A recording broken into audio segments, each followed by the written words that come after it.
Yo, so guys, welcome back to another video, and this is a reaction to another Nick Crowley video, and this one is YouTube's Missing Killer.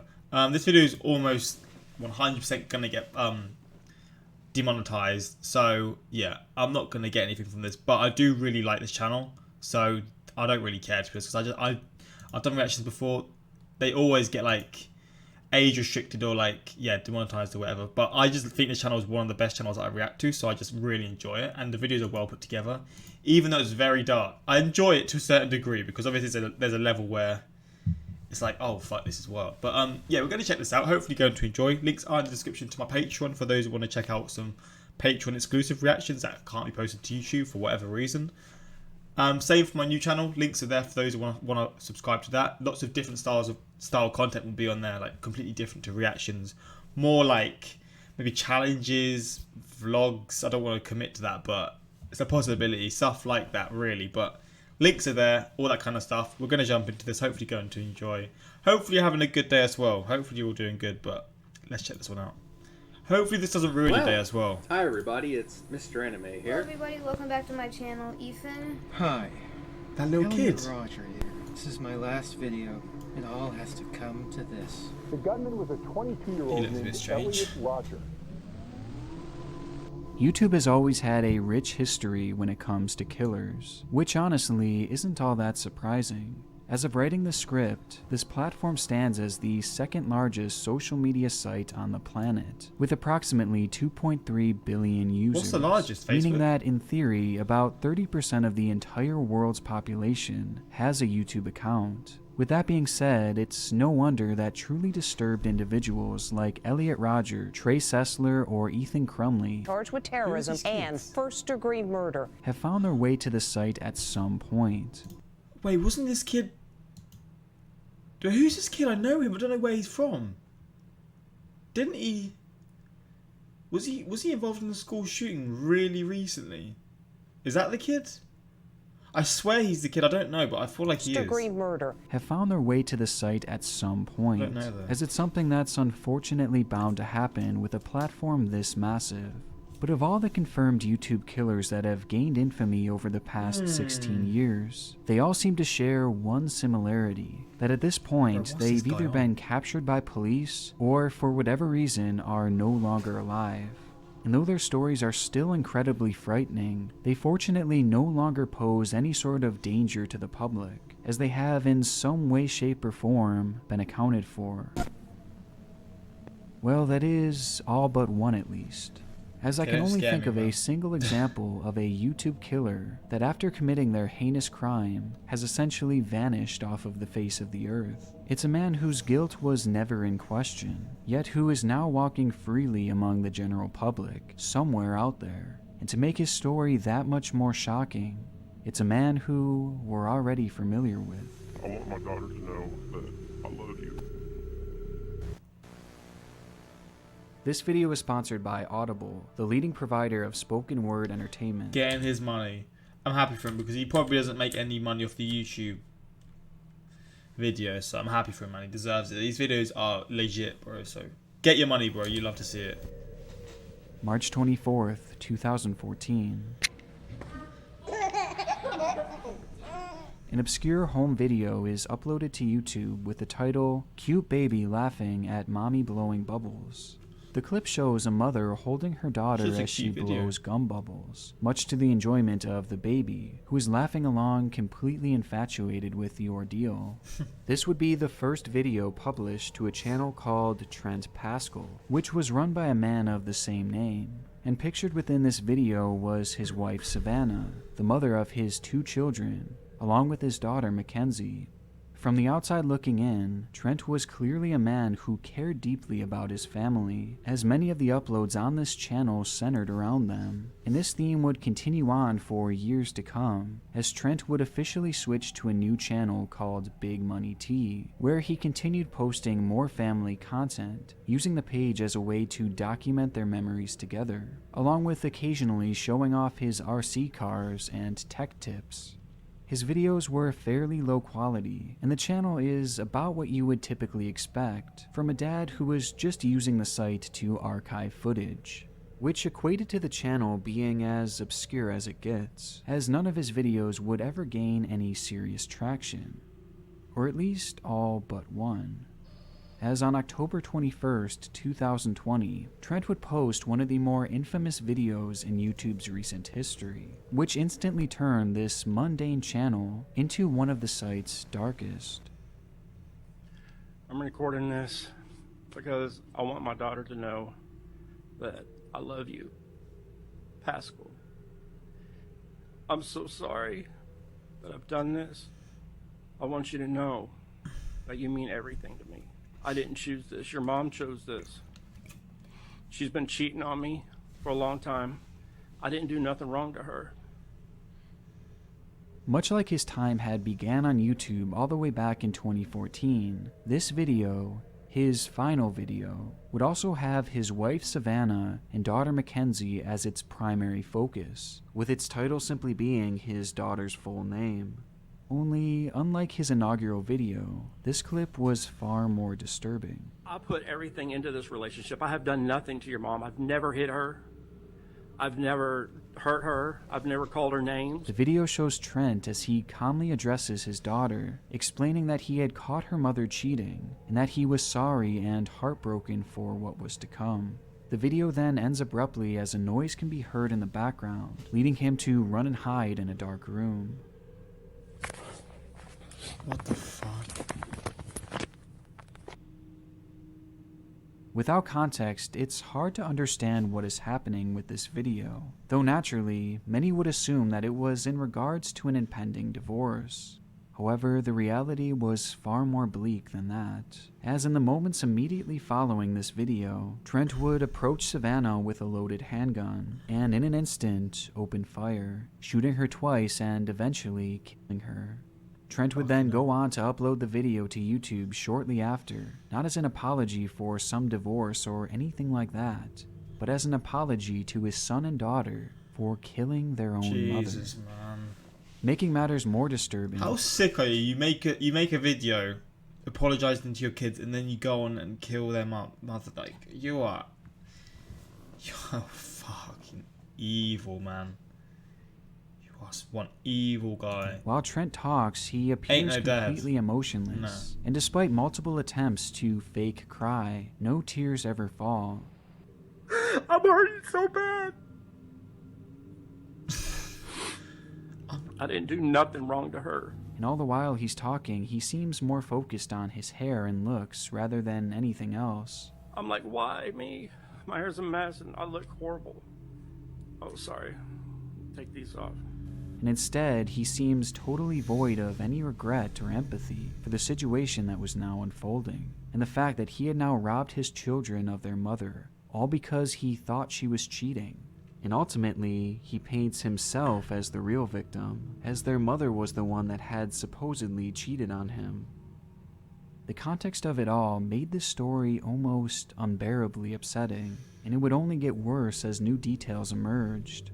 In the days following, it would be revealed that the noise heard while filming that had initially caused Trent to run and hide was, in all likelihood, Savannah herself arriving home. You love me like your own. And according to the police report, Trent was hidden within the shower of their bathroom when he ambushed Savannah and subsequently took her life. Which, if you listen closely to the end of the video, you can clearly hear the rustling of shower curtains. Jesus, man. Implying that this video was likely taken mere minutes before the murder took place, and he was seen and heard here on camera, hiding in preparation to carry this out. Given the shocking nature of this situation and this video, the story unsurprisingly became huge news across the world, and it even made a spot on YouTube's Darkest Channels 3. But if you had watched my video back when it was released, you'll likely be a bit confused as to why we're discussing it here, as if you remember, Trent's story had seemingly come to an absolute end the very day that he posted his last video. And we're following breaking news from the Greensport area tonight, where a Harris County Sheriff's deputy shoots a man in front of a shopping center. Investigators say the man shot was on the run, accused of killing his estranged wife. We have a picture of the suspect in this case. That suspect is 48-year-old Trent Pascal. Immediately following the slaying of Savannah, Trent would flee the scene, with police later tracking him down in a Walmart parking lot in Houston, Texas. There, Trent would refuse to comply with police demands, as he faced the officers with the murder weapon still in his hand. And in one fleeting moment of desperation, Trent would raise that weapon, causing police to immediately open fire. Thankfully, Trent was unable to discharge his weapon in time, and no officers would be injured, though Trent himself would be shot multiple times, leaving him in critical condition, though he would eventually go on to survive the ordeal. And after nearly 2 months of recovery, he would be back to full health and placed behind bars. This is not only where Trent's story ended on YouTube's Darkest Channels 3, but it also seemed to be the ending of his story in general, as he would likely spend the rest of his life in prison. And truthfully, out of all the cases I've covered on this channel, I probably would have picked this as one of the least likely to have any major updates, as it seemed about as open and shut as it gets. But little did I know that at the time of posting that video over a year ago, Trent Pascal wasn't even in prison. Following his recovery in December of 2020, Trent would then be turned over to authorities, with his guilt being completely certain, as other than his own incriminating video, and the fact that he had raised his weapon at police officers, he was also caught on camera by his neighbor immediately following the shooting, as he was talking on the phone to his aunt and confessing to everything he did. Plus, Savannah's own mother had been with her when she was shot, and had witnessed everything before escaping the scene. Trent was undoubtedly guilty of murder. Yet, despite this and the disturbing behavior exhibited before and after his crime, the courts would make the bizarre decision to allow him to go out on bail.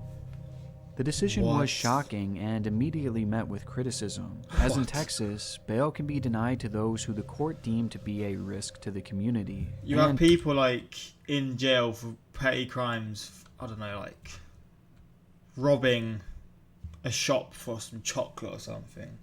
I don't know if you go to jail for that, but you know what I mean? Or like being in possession of a small amount of like marijuana or something. And then you get someone who's literally just, he's killed. And he's obviously premeditated it as well. It's premeditated. He's murdered his own wife, his children's wife. He's then gone on the run. He's then raised a gun at a police officer, probably trying to shoot them. And you're telling me he's been let out on bail? The systems around the world are done, man. That's outrageous. And due to the fact that Trent had obviously murdered his wife, pulled a gun on police officers, and the fact that his children were still out there, well, most considered him to be just that, a risk to the community.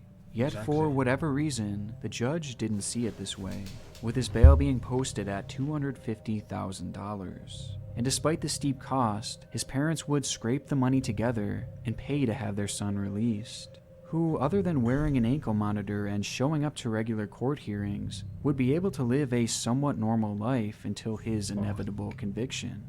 By the end of December, Trent Pascal, the undeniable killer, would be released among the general public in Houston, Texas.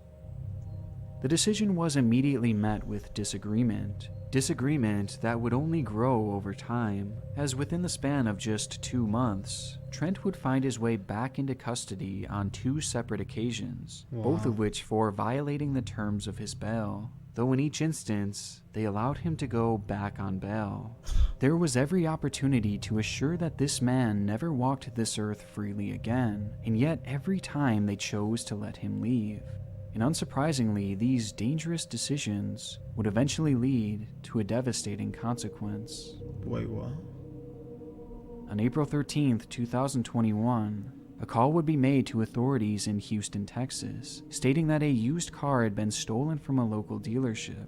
The caller described how an anonymous man had entered the business and asked to drive a black Chevy Tahoe parked in the lot, to which the employee, a man named Jack Ford, happily obliged. As the two set out for their drive, Jack began to notice that the man was acting somewhat strange, calling his behavior suspicious, but not enough to stop the test early. However, out of the blue, the man would then turn sharply into a gas station parking lot and bring the car to a sudden stop. Once there, he would pull a knife from his pocket and order Jack out of the car before quickly speeding away.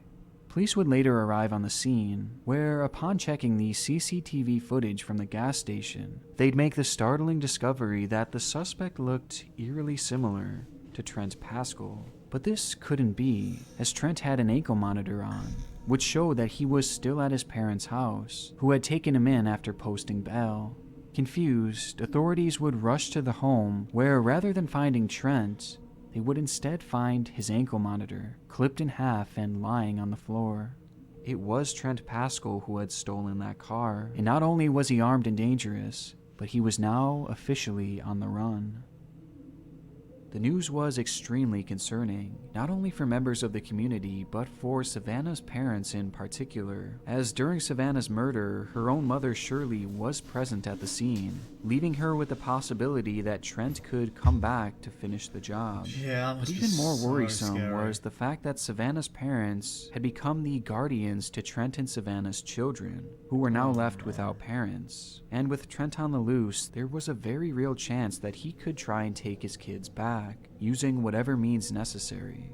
But it wasn't just Savannah's parents who were left devastated by the news, as Trent's very own parents had now been put in a truly awful position. They were the ones who had paid for his release 3 separate times, which added up to a whopping $550,000. And with Trent on the run, his parents were set to lose all that money. To make matters worse, this was money that they allegedly didn't even have, and they were forced to use collateral as well when signing the contracts, which would also be taken from them. I mean, if I had a kid that was like this, I know it's hard to say because when you have a kid, it's actually different. It's a different sort of feeling, like you got a different kind of relationship. But there's no way I'm doing this for someone who's this twisted. Like, just keep your money. He doesn't deserve to be out of jail, man. Like, I know like you love your family, but if your own kid done something like this, would you want them?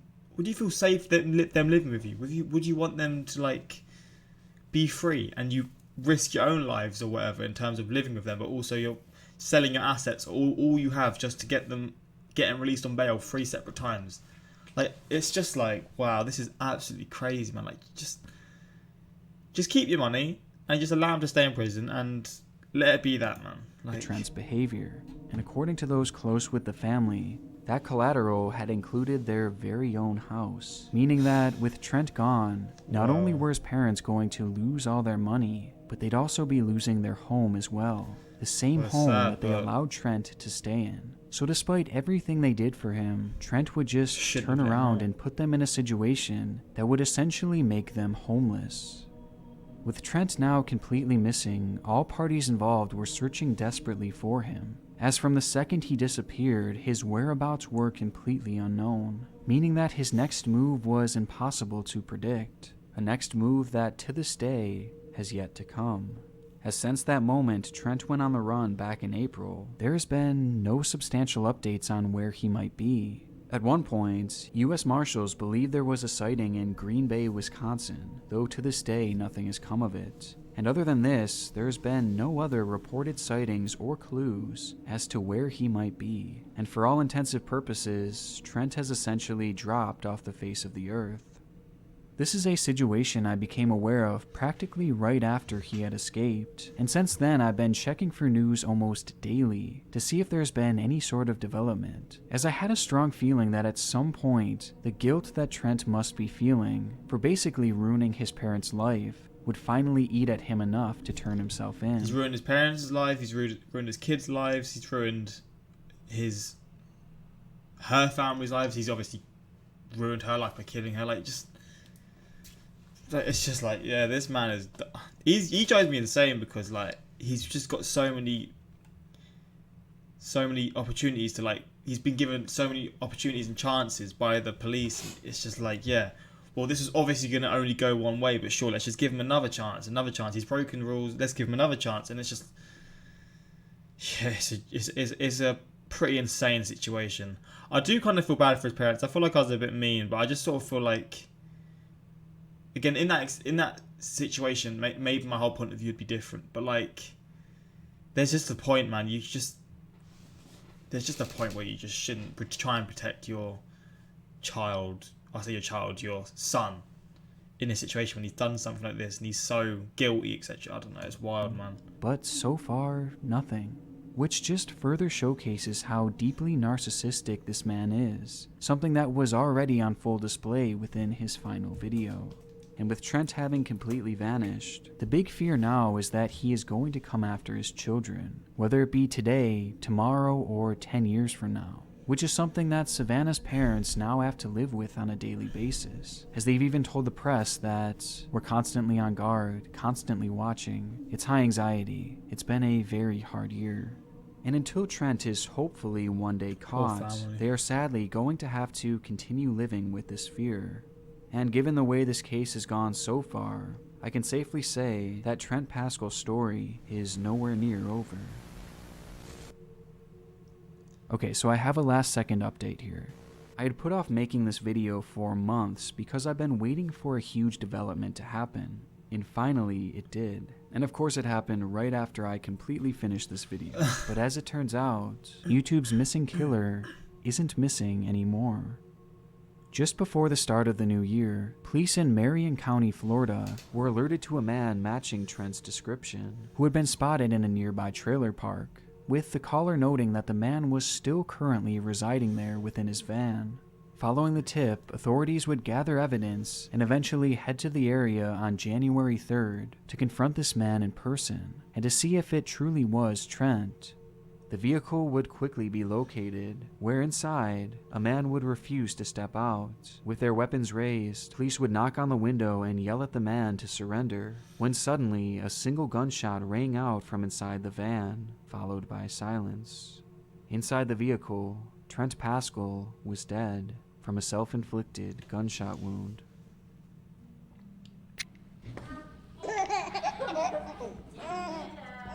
Looking back on Trent's first ever upload on YouTube, all the way back in 2014, is haunting, as in this moment, they were a happy family.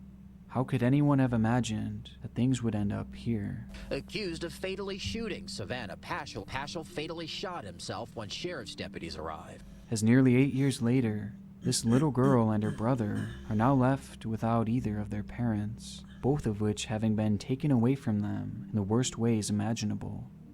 It's truly one of the most awful stories to come from YouTube, as the collapse of this family was so sudden and so brutal. But at least we can find some peace in the fact that it's over now, and Trent is no longer here to cause any more pain, and instead he'll only live on in infamy, just like the many other YouTube killers before him. A tragic story that this time has finally reached its end. I want to give a huge shout out to my gold tier patrons and my god tier patrons. Bro, that was crazy, man. This is an insane story. The worst part is for the kids, parentless and having to live with such a horrible trauma. Yeah, I cannot even imagine. The judge that let him out 3 separate times should be removed. Absolutely, without a doubt, he has put his community in danger.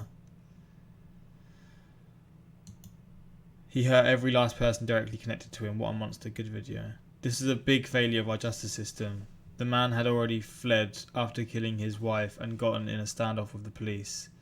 Had he not been able to post bail, he could have ended up in jail or a mental asylum. Yeah, it's an insane video, but we all know about the systems in the world, man. They all seem to be scuffed and to allow certain people to just get away with certain things. But hopefully you kind of enjoyed this reaction. Obviously you can't enjoy it that much, but it was an interesting watch to learn about this. And I mean, if there's any other ones like this you want me to see in the future, suggest it in the comments and I'll try and do so. But yeah, until next time, like, subscribe. Peace.